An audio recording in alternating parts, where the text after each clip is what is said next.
അല്ല അറിഞ്ഞത് ലാവിലാണ്. ഇപ്പോൾ ഇവിടെ വോട്ടർ ആളെ കൊണ്ടുവന്ന് ഇറക്കണൊക്കെയുണ്ട്. അങ്ങനെ അറിഞ്ഞിട്ട് വന്ന ബേസ്മെന്റ് നമുക്ക്. ഈ കുടുംബത്തെ കുറിച്ച് നേരത്തെ അറിയാമായിരുന്നു? ഇല്ല. ഇപ്പൊ നിങ്ങളുടെ ആള് വരുന്ന സമയത്ത് ഓട്ടോക്കാരനായിട്ട് ഇവിടെ വന്ന് വിവരം അറിഞ്ഞപ്പോൾ വന്നതാണ്. നമ്മുടെ പഴയ ഒരു സ്റ്റാഫായ ബഷീർക്ക് കൂടി ഇവിടെ ഉണ്ട്. ബഷീർക്ക് നിങ്ങളെ അയൽവാസിയാണല്ലോ അല്ലേ? ഇത് സംഭവം എപ്പോഴാണ് അറിയുന്നത്? എങ്ങനെ? ഞാൻ 8 മണിയായിരുന്നു.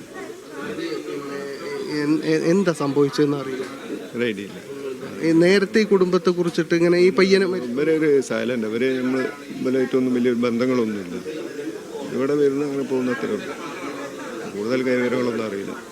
എന്തായാലും ഈ കുടുംബത്തിനെ സംബന്ധിച്ചും കൂടുതൽ വിവരങ്ങളൊന്നും അയൽവാസികൾക്കും ഇല്ല എന്നാണ് മനസ്സിലാകുന്നത്. അവരിങ്ങനെ വളരെ ശാന്തമായി സൈലൻ്റായി എന്താണ് നടക്കുന്നതെന്നും പുറത്ത് അധികം ആളുകളുമായിട്ട് മിങ്കിൾ ചെയ്യുന്ന ആളുകളായിരുന്നില്ല എന്നുകൂടിയാണ് അയൽവാസികളൊക്കെ പറയുന്നത്. ഏതായാലും ഇപ്പോൾ ഇങ്ങനെ 2 മരണമുണ്ടായിരിക്കുന്നു. അതും ചെറിയ പ്രായത്തിലുള്ള 2 ആളുകളാണ് മരിച്ചിട്ടുള്ളത്. അതിനാന്ന് പറയുന്ന ആൾക്ക് 20 വയസ്സേ ഉള്ളൂ.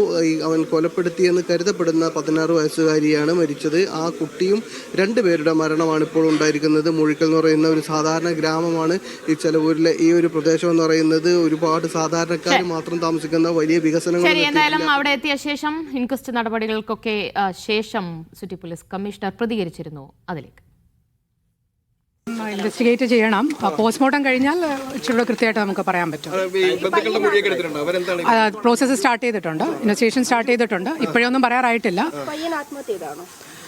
അതെ, ഇപ്പം പ്രിലിമിനറി ആയിട്ട് അതാണ് ഞങ്ങളുടെ ഫൈൻഡിങ്. ഇനി ബാക്കി പോസ്റ്റ്മോർട്ടം കഴിഞ്ഞിട്ട്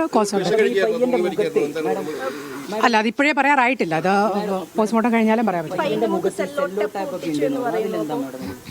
അപ്പോൾ അത് പോസിബിൾ സൂയിസൈഡാണ്. പക്ഷെ നമുക്ക് കൺഫേംഡ് ആയിട്ട് പോസ്റ്റ്മോർട്ടം കഴിഞ്ഞിട്ടേ പറയാൻ പറ്റത്തുള്ളൂ. അതെ. അല്ല, അതൊക്കെ ഇൻവെസ്റ്റിഗേഷൻ്റെ ഭാഗമായിട്ട് ഞങ്ങൾ കണ്ടെത്തിയിട്ട് അതിനുശേഷമേ പറയാൻ പറ്റത്തുള്ളൂ.